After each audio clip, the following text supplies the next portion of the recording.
오늘 저희가 복음에 관한 이야기를 좀 나누려고 합니다. 복음에 관한 이야기인데요. 복음이라는 단어는 사실 교회에서 아주 많이 사용되는 단어거든요. 근데 이 복음이라는 단어는 원래 소식이라는 말, 좋은 소식이라는 말 또는 굿뉴스라고 하는 의미를 가지고 있어요.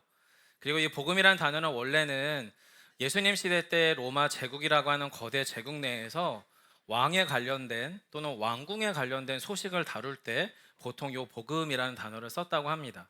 그러니까 예를 들어서 왕궁에서 정말 기다리고 기다리던 왕자님이 태어났다. 그럼 이제 그게 굿뉴스, 복음이 되는 거죠. 그리고 아주 용맹스러운 왕이 전쟁에 출전을 해서 아주 위험천만한 전쟁터에서 큰 승리를 거뒀다. 이것도 왕에 관련된 좋은 소식이니까 복음이 되기도 합니다. 또는 전쟁에서 귀환한 왕이 어리고 또 연약한 백성들을 위해서 국류를 베풀고 도움을 주기 위해서 많은 구제품들을 가지고 가난한 자들을 국률한다. 이것 역시도 좋은 소식, 복음이 되는 거지요.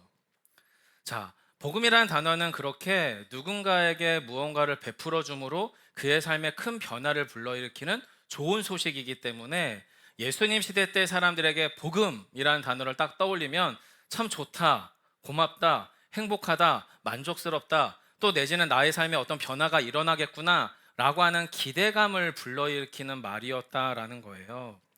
저희가 이 복음이라고 하는 게 어떤 주제일까를 사실은 수요 예배 때 베드로전서라고 하는 말씀을 같이 나누면서 한번 이야기를 나눴거든요. 혹시 자막이 준비되어 있을까요?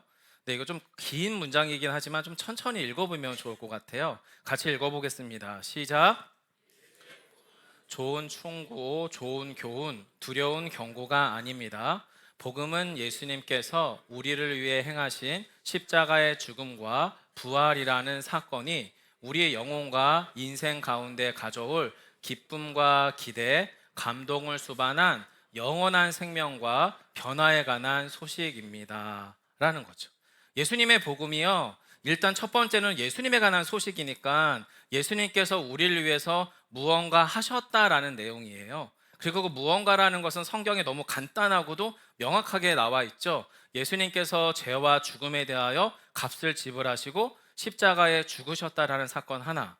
그리고 이 죽음이 영원한 끝과 실패가 아니라 그 십자가야말로 더 영원한 새로운 시작과 변화를 위한 부활을 향한 사건이었다는 것. 그래서 예수님의 십자가의 죽음과 부활이라고 하는 것이 저와 여러분을 위한 사건이라고 성경은 소식, 굿뉴스로 전하고 있는 거죠. 그리고 나서 이 복음이 우리 안에 진짜 복음이 되려면 두 가지가 전제돼야 되죠. 예수님의 이 사건이 나와 관련된 사건이구나 라고 하는 게 믿어져야 되고요.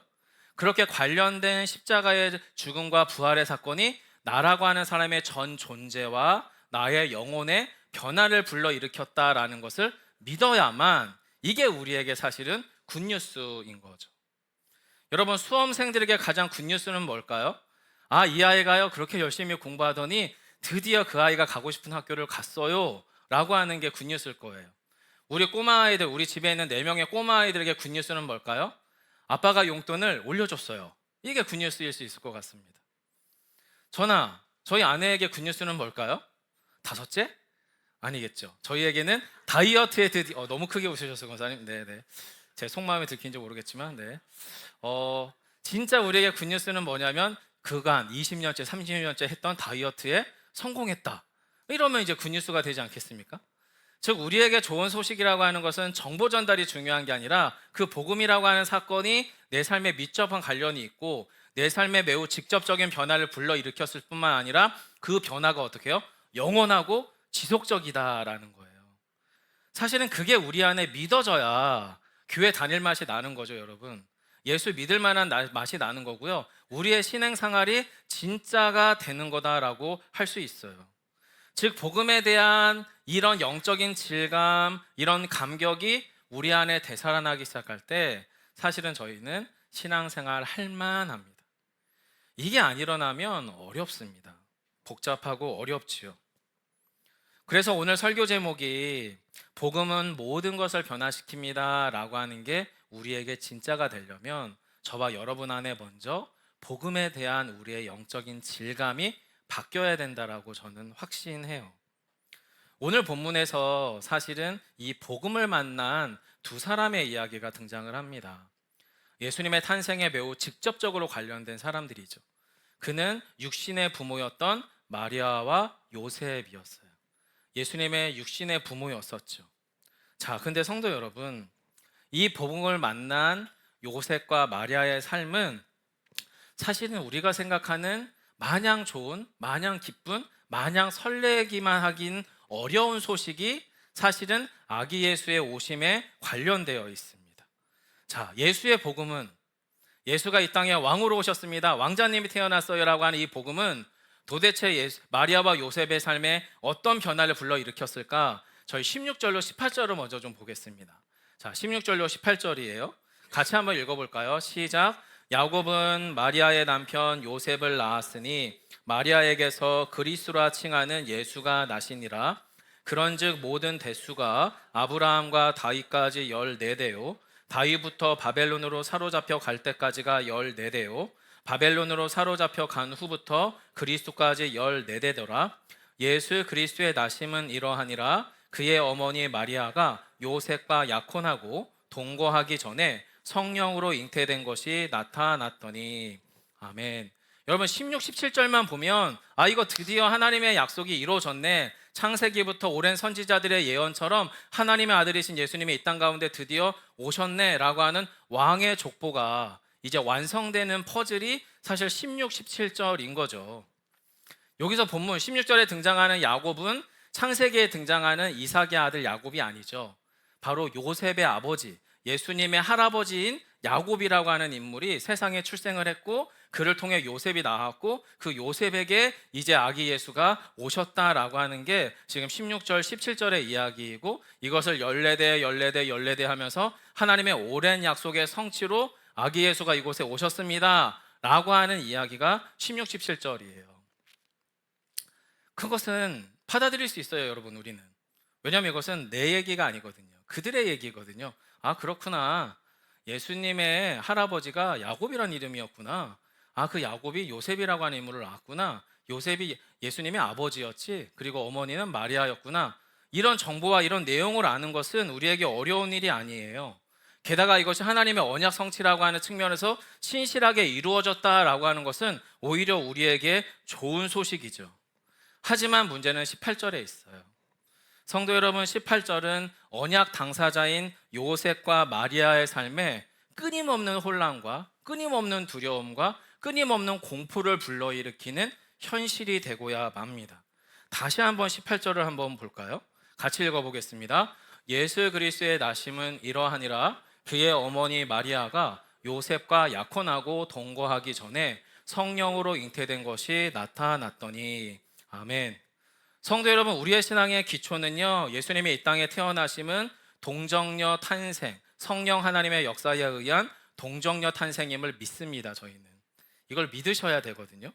자, 그리고 예수님께서 이 땅에 오실 수 있었던 이유는 사실은 야곱과 마리아가 너무나 깊이 사랑했기 때문에, 그들이 너무나 좋은 사람이기 때문에 예수님이 마리아의 몸을 통해 이 땅에 오신 게 아니죠. 사실은 그들에 의해서 예수님이 이 땅에 오실 수 있었던 이유는 요셉과 마리아가 약속을 붙드는 믿음의 사람이었기 때문입니다. 물론 요셉과 마리아고요, 일반 사람들보다 좀 더 좋은 사람, 좀 더 착한 사람일 수는 있을 것 같아요. 하지만 예수님의 동정녀 탄생은 좋다, 나쁘다의 문제가 아니에요. 옳다, 틀리다의 문제가 아니에요. 믿을 수 있느냐, 믿을 수 없느냐의 문제예요. 그것은 저와 여러분에게도 마찬가지고 요셉과 마리아에게도 마찬가지였죠. 요셉과 마리아의 입장에서 당신의 아기 하나님의 아들 예수가 당신의 몸을 통해 오신다라고 하는 것은요, 그것을 받아들이는 게 결코 쉬운 일이 아니에요. 요셉과 마리아의 입장에서는요, 그들의 삶의 방향과 태도를 완전히 바꿔버려야 되는 전향의 문제였었다라는 거예요. 여러분 19절로 20절을 먼저 한번 보고 말씀을 더 이해하고 가겠습니다. 자, 예수님이 이 땅에 오셨다는 현실, 그것이 요셉에게 어떤 현실인지 성경은 이렇게 이야기합니다. 19절로 20절 함께 할게요. 그의 남편 요셉은 의로운 사람이라 그를 드러내지 아니하고 가만히 끊고자 하여 이 일을 생각할 때에 주의 사자가 현몽하여 이르되 다윗의 자손 요셉아, 내 아내 마리아 데려오기를 무서워하지 말라. 그에게 잉태된 자는 성령으로 된 것이라. 아들을 낳으리니 이름을 예수라 하라. 이는 그가 자기 백성을 그들의 죄에서 구원할 자이심이라 하니라. 성도 여러분, 예수님 시대 때에 그리고 유대 사회는 명예가 목숨보다 중요한 시대였습니다. 그래서 자신의 명예가 높아지기 위해서 살았고요. 그리고 자신의 삶에 수치가 찾아오면 목숨을 버리는 시대가 예수님 시대였습니다. 그런데 여러분, 처녀가 임신을 했다는 거예요. 약혼을 하고 결혼하기 전에, 같이 가정을 이루기도 전에 처녀 마리아의 몸에 아기가 태어났다는, 아기를 임신했다는 소식이 들리는 거예요. 여러분, 이것은 단순히 마리아라고 한 여인의 죽고 사는 문제가 아니었어요. 그건 요셉과 요셉의 집안에 관련된 문제였고요. 마리아와 마리아의 집안에 관련된 문제였어요. 이 소식이 만약에 이 작은 마을 베들레헴에 퍼져가기 시작하면 요셉의 집안도 마리아의 집안도 모든 존중과 명예심이 사라지는 수치의 역사를 살아갈 수밖에 없는 현실이 마리아와 요셉에게 찾아온 바로 그 현실이었다라는 거예요. 그래서 요셉은 좋은 사람이었나 봐요. 이 상황을 피하기 위해서 어떻게 해요? 은밀하게 조용히 헤어지려고 했어요. 이게 마리아도 살리고 자기 집안도 구하고 마리아의 집안도 지켜갈 수 있는, 인간이 할 수 있는 최선의 지혜로운 배려고 행동이었던 거죠. 그것이야말로 베들레헴이라고 하는 작은 마을에서 요셉과 마리아의 집안을 살릴 수 있는 유일한 길이었다라는 거예요. 여러분, 그게 맞잖아요. 그럼 이제 하나님도 그렇게 두셔야죠. 조용히 헤어지게. 그리고 조용히 마리아가 예수를 낳아서 어떻게 보면 미혼모의 아들로 그냥 살아가도 하나님의 아들로서 사라질 수 있지 않겠어요? 어떻게 보면 하나님의 아들로서 기적 베풀고 하나님의 나라의 비밀 행하시고 십자가에 죽으시고 부활하시는데 아무 문제가 없잖아요. 그럼 조용히 두셔도 되잖아요. 그런데 성도 여러분, 하나님은요 그렇게 두지 않으세요. 요셉의 이 선한 행실을 거부하세요. 그리고 하나님께서는 요셉과 마리아를 완전히 새로운 삶의 국면으로 초대하십니다.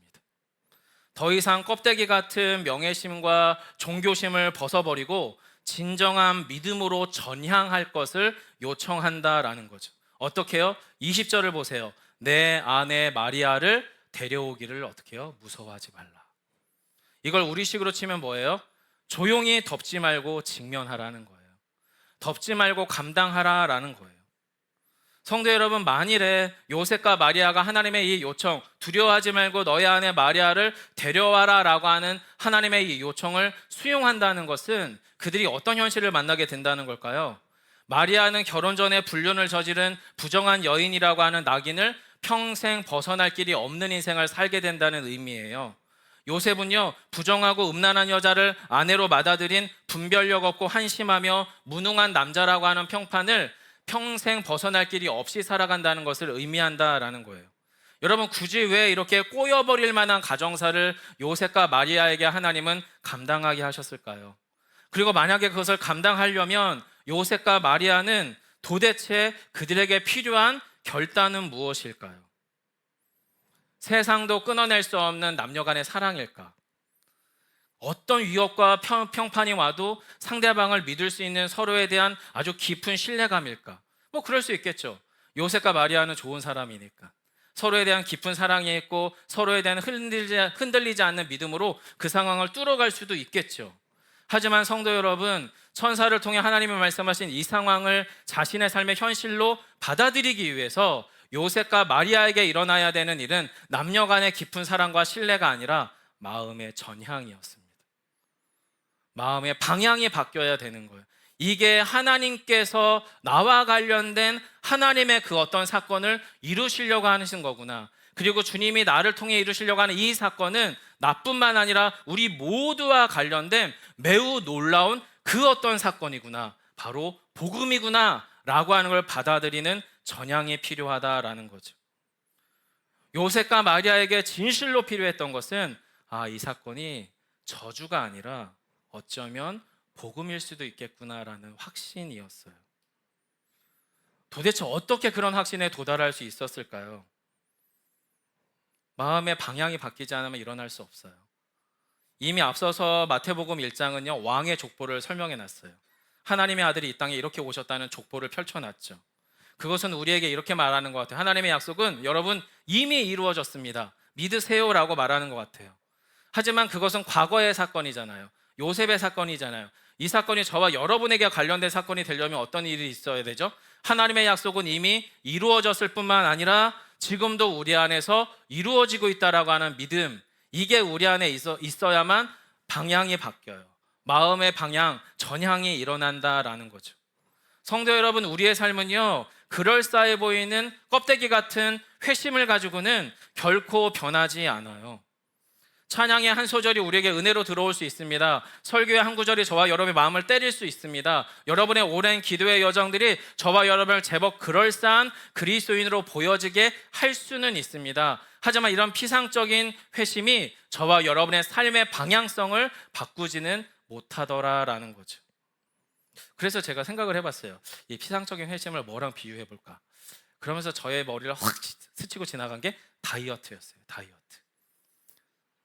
저는 여러분 벌써 한 25년째 다이어트를 하고 있습니다. 못 믿으시겠죠? 몸의 변화를 여러분이 못 느끼시니까. 하지만 아주 열심히 하고 있습니다. 단점은 뭐예요? 많이 실패하고 다시 새로 시작한다는 게 여러분에게 티가 안 났을 뿐이지, 저는 건 한 25년째 다이어트를 하고 있죠. 여러분, 다이어트는 피상적 회심과 비슷해요. TV를 보다 보면 멋진 배우를 보면, 또 운동하는 선수들, 추성훈 같은 선수를 보면 와, 나도 저런 몸 한번 갖고 싶은데 막 이러면 도전받아요. 은혜 받는 거죠. 마음이 막 움직여. 그럼 나도 좀 달려볼까? 자전거 타고 있으면 뭔가 이렇게 휙 하고 지나가는 너무 날쌔고 멋진 분들을 보면 나도 저렇게 달리고 싶은데 막 이러면서 제 마음에 어떻게 해요? 도전이 일어나요. 마음에 회심이 일어나는 거죠. 뭔가 변화가 일어나요. 여러분, 그래서 여러분, 이 피상적 회심은 다이어트와 비슷해요. 언제나 시작은 항상 그럴싸하다. 25년째 해봤지만 항상 그럴싸해요. 나 이제 그만 좀 적게 먹을 거야. 나 이제 좀 운동 좀 할 거야. 나 이제 규칙적으로 이렇게 좀 해볼 거야. 항상 그럴싸해요. 하지만 결론은 뭐죠? 실패합니다. 항상 그럴싸하지만, 그리고 정말 지금 당장 중요해 보이고 필요해 보이지만, 그래서 그렇게 계획하고 결단하지만, 여러분, 저의 몸은 그 다이어트를 실패했다는 걸 여러분에게 보여주고 있어요. 보여주고 있어요. 그러면서 어떤 분이 저에게 뼈 때리는 말씀을 하신 적이 있어요. 이건 거의 복음이었는데, 목사님, 다이어트는 머리로 하는 게 아니에요. 가슴으로 하는 게 아니에요. 몸으로 하는 거예요 라는 얘기를 누군가 하죠. 어떤 분인지 기억이 안 나요. 근데 이분의 이야기가 저희 머리에서 떠나질 않아. 다이어트는 몸으로 하는 거래요. 그래서 왜요? 그랬더니 몸의 습관이 변해야 몸이 변해요 라고 얘기하시더라고요. 몸의 습관 뭐죠? 그랬더니 식습관, 생활 습관, 그리고 활동 습관들이 어떤지를 유심히 보고, 그 생활 습관이, 몸의 그 습관이 변해야만 몸이 변해서 다이어트에 성공할 수 있을 거예요 라고 이야기를 해주시더라고요. 거의 저에겐 부담스러운 복음이죠. 해봤는데 잘 안 되니까. 자, 성도 여러분, 복음이 우리 안에 일으키는 변화도 비슷해요.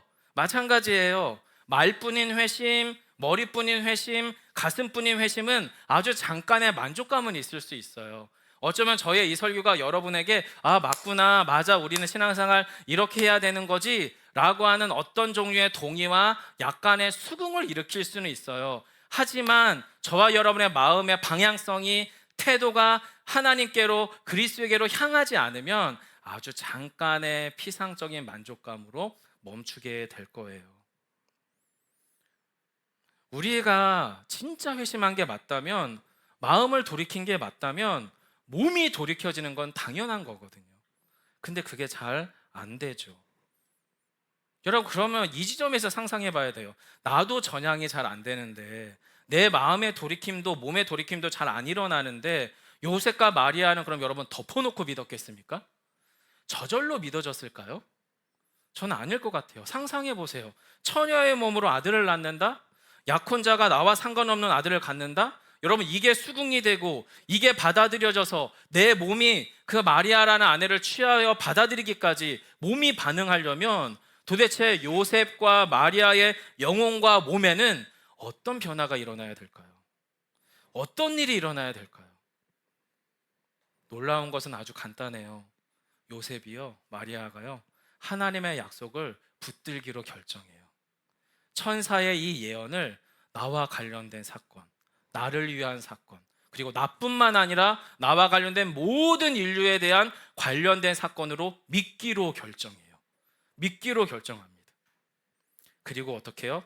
그렇게 하나님의 말씀을 붙들고 살아갈 때 찾아오는 모든 종류의 불이익, 모든 종류의 불편, 모든 혐오와 모든 수치를 직접 감당하기로 결정합니다. 그렇게 요셉과 마리아는 자신의 삶이 전향됩니다. 삶의 방향성과 태도가 바뀌기로 시작하죠. 24절과 25절입니다. 마지막 본문인데 한번 같이 볼까요? 함께 하겠습니다.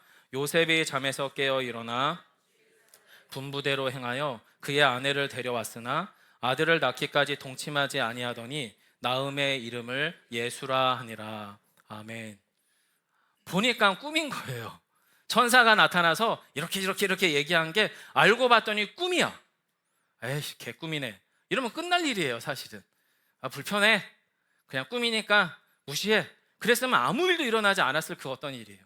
하지만 야곱의 그 꿈이 하나님의 언약과 만나요. 야곱의 꿈을 하나님의 언약이 품어요. 그리고 야곱은 자신의 꿈을 하나님의 약속과 연결시켜요. 그리고 나서 자신의 눈앞에 있는 마리아의 그 아들 예수가 자기 백성을 구원할 하나님의 아들이라는 소식에 반응하기로 결정해요. 여러분, 그 반응이 뭐죠? 그 애를 키워야 되는 거예요. 젖 먹이고, 똥 싸면 치우고, 울면 달래고, 그리고 아파서 몸살 경기 걸리면 살으라고 돌보고, 그리고 이 수치스러운 모든 마을의 소문들을 자신의 온몸으로 막아서 마리아와 아기 예수를 보호하고, 그렇게 그 삶의 여정을 살기로 결정해요. 그게 자신이 언약을 살아내는 방식이었어요. 대단한 거 아니었어요. 하지만 어마어마한 일이었죠. 그 일상을 복음 안에서 살아가기로 예수의 오심이 진짜 복음이 되도록 자기의 삶을 그 삶에 던져요. 성도 여러분, 예수의 그 복음이 우리의 귀로 들어오고 마음을 때려서 내 몸이 반응하기까지 복음의 질감과 감격이 살아나려면 여러분, 몸이 변해야 됩니다. 몸이 체질화가 돼야 됩니다. 이걸 저희는 복음 체질화라고 불러요. 복음 체질화. 복음이 내 몸에 스며들어와서 내 것이 되기까지 사라져야 돼요. 그래야만 오늘 설교의 제목인 복음이 모든 것을 변화시킨다는 말이 현실이 돼요. 어떤 분이 저한테 그러셨어요. 목사님이 그렇게 열심히 기도하는데 도대체 뭐가 얼마나 많이 바뀌는 거예요? 바뀌긴 해요? 그분의 그 말 속에는 두 가지 감정이 있겠죠. 저도 해봤는데 안 바뀌던데요. 저도 애써봤는데 변화가 안 일어나던데요. 이런 자조감 섞인 마음도 있겠고, 또 하나는 그렇게 열심히 하나님이 뭔가 하신다고 말해대면서 당신이 정말 그렇게 제대로 믿기는 하는 거예요 라고 하는 삐딱함도 그 안에 담겨져 있겠죠. 죄송하게도 그분에게 눈에 깜짝 놀랄 만한 기도응답을 확 던져주지는 못했어요. 하지만 제 속에서 어떤 오기 하나가 일어났어요. 그래 좋아요. 그럼 당신은 하나님이 없다는 방식으로 계속 살아보세요. 그리고 저는 하나님이 진짜 있다고 확신한 채로 살아가 보겠습니다. 그리고 인생의 끝지점에서 봅시다. 누가 진리에 가까운지.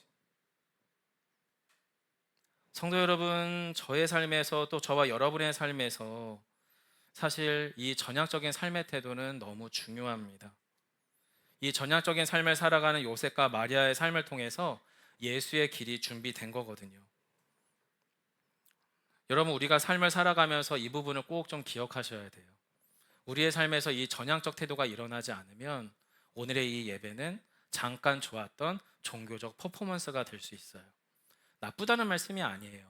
필요하죠. 하지만 복음은 그 수준이 아니에요. 예수님의 복음은 아주 잠깐 우리의 마음에 위안을 가져다주는 정신적 종교 활동이 아니에요. 그 이상이에요. 아니요, 정확하게 그 이상이어야죠. 성경이 진짜면 그 이상이어야 되는 거거든요. 그럼 그 이상이 되기까지 복음이 우리의 삶에서 어느 국면을 변화시켜야 될까? 너무 분명하죠. 무엇인가요? 우리의 비복음적인 국면들을 다 변화시켜야 됩니다. 하지만 성도 여러분, 우리의 삶에서 예수의 복음이 저와 여러분의 삶의 현실이 되기를 원한다면 지금 저와 여러분의 삶의 지점에서 하나님께서 전향하라고 하는 지점들이 있을 거예요. 저와 여러분의 삶에서 끊임없이 비복음의 현실이 재생산되는 곳이 어디입니까? 대체로 우리의 말입니다. 우리의 관계입니다. 우리의 행동이고요. 우리의 가정이고 우리의 삶의 현실들입니다.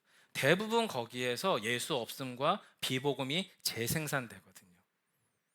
주님께서 지금 저와 여러분 안에 요청되는 전향적인 삶의 포인트는 바로 그 지점이에요. 예수가 예수되지 못하게 하는 곳, 복음이 복음되지 못하게 하는 곳, 하나님의 사람들이 하나님의 사람답게 살게 하지 못하는 그 지점에 복음이 선포되어야 됩니다. 주 예수 그리스도의 복음이 바로 그 지점에서 현실이 되어야 한다라는 거죠. 왜냐하면 우리가 살아가는 대부분의 세상은 우리가 복음에 반응하지 않는 한 끊임없이 복음과 충돌합니다. 예수의 복음과 정반대로 움직일 수밖에 없습니다. 세상은 끊임없이요 예수의 복음을 변질시키고 왜곡시키고 오염시키고 파괴하려고 합니다. 축소시킵니다. 그래서 예수가 없는 자처럼 살아가는 게 전혀 이상하지 않도록 느껴지도록 사실은 우리의 삶의 현실들은 끊임없이 우리를 조장해 간다라는 거죠. 사실 마태복음은요, 특별히 오늘 본문 1장은요 예수님의 세상을 보여주는 거거든요. 근데 예수님의 세상을 어떻게 보여주냐면 예수님의 사람들, 하나님의 사람들의 이름으로 보여줘요. 이름으로 보여준다는 건 뭐죠? 그들의 삶의 스토리를 보여준다는 거예요. 예수님의 조상 족보를 보세요. 아브라함이 그랬고요, 이삭이 그랬고요, 야곱이 그랬고 다윗과 솔로몬이 그랬어요. 그들은 자신들의 세상 속에서 세상이 살아가는 방식대로 사는 게 아니라 복음으로 살아갔어요. 자신들 안에 찾아온 복음이 진짜가 되는 삶의 방식을 살아냈다라는 거죠. 그들이 자신의 세상에서 어떻게 살아갔는지 성경은 가감없이 얘기합니다. 아브라함 개판입니다. 다윗이요 허물 많습니다. 솔로몬 심각합니다. 하나님을 믿었나 싶을 정도로 심각한 헷갈리는 존재입니다. 솔로몬 같은 경우 특히나. 그런데 다 기록되어 있어요. 그리고 그들이 하나님의 사람으로 자신에게 찾아온 복음에 반응하는 삶의 요소들을 성경은 가감없이 기록해 놨죠. 어떻게 살았을까요? 그들이 착하게 살았을까요? 의롭게 살았을까요? 남들에게 영향력을 끼치는 부와 명예와 성공적인 삶을 살았을까요? 성경이 그렇게 살라고 얘기하고 있을까요? 아니요, 성경을 유심히 읽어보세요. 이렇게 사십시오, 저렇게 사십시오라고 가르치지 않아요. 딱 하나를 가르쳐요. 하나님의 사람답게 하나님의 사람으로서 살아가세요라고 가르쳐요. 사랑하는 성도 여러분, 아브라함도 다윗도 요셉도 또 심지어 예수님까지 당신의 세상에서 하나님의 사람으로 사셨어요. 나로 산 게 아니라 나를 하나님의 사람으로 부르신 하나님 안에서 하나님의 사람으로서 살았어요. 그리고 하나님의 사람으로 살아가는 것만큼이 그가 경험한 복음이었었다라는 거예요. 특히나 예수님은 그렇게 복음의 완성이 되셨죠. 저는 저와 여러분이 우리 예수비봉교회 안에서 우리 수준에서 우리가 만들어내는 복음 이야기를 만들었으면 좋겠어요. 이게 옳아, 저게 중요해, 이것도 괜찮고요, 이것도 합시다, 저것도 합시다, 다 좋아요. 근데 다 안 해도 돼요. 딱 하나만 하자고요. 우리 안에 예수가 진짜가 되는 방식으로 말하고 행동하고 살아가는 연습을 조금씩만 늘려가 보자고요. 조금씩만. 많이도 아니에요. 아주 조금씩. 왜요? 우리의 인생엔 오타가 있을 수 있어요. 잘못된 인생 페이지가 만들어질 수도 있고요. 심지어 통째로 다시 써가야 될 복음 이야기가 있을 수도 있어요. 하지만 지금 저와 여러분을 주님은 또 한 명의 요셉, 또 한 명의 마리아로 초대하셨어요. 우리에게 필요한 건 피상적인 회심이 아니에요. 전향이에요. 복음이 진짜가 되는 방식의 나의 삶의 태도와 방향을 그쪽에 맞추는 거죠. 그때 어떤 일이 일어날까요? 하나님의 본심이 오늘 본문에 담겨져 있어요. 마지막 22절로 23절을 함께 읽고 말씀을 마무리하겠습니다. 22절, 23절 자막 감사합니다. 같이 읽어볼까요? 시작. 이 모든 일이 된 것은 주께서 선지자로 하신 말씀을 이루려 하심이니 이르시되 보라 처녀가 잉태하여 아들을 낳을 것이요 그의 이름은 임마누엘이라 하리라 하셨으니 이를 번역한즉 하나님이 우리와 함께 계시다 함이라. 아멘. 결론이 뭐예요? 마리아와 요셉의 삶에 하나님이 함께 하셨습니다가 성경의 그들의 인생에 대한 결론점입니다. 저와 여러분 안에 하나님이 함께 하십니다. 그 임마누엘의 하나님을 오늘도 누리시는 저와 여러분이 됐으면 좋겠어요. 예수의 복음이 모든 것을 변화시키는 과정이 우리 안에 어떻게 일어날까? 우리가 예수님의 사람이 되는 수밖에 없어요. 예수님처럼 생각하고 예수님처럼 말하고 예수님처럼 살아가는 것밖에 방법이 없어요. 완벽해지자는 말 아니에요. 완전해지자는 말 아니에요. 저희는 완벽해질 수도 완전해질 수도 없어요. 그냥 요셉과 마리아처럼 전향해서 살아가 보자라는 거예요. 하나님을 향하여, 복음을 향하여 나의 삶의 방향을 바꾸어 살아가는 저희 모두가 되어서 예수의 복음이 저와 여러분의 삶의 체질이 되시기를 간절히 축원합니다.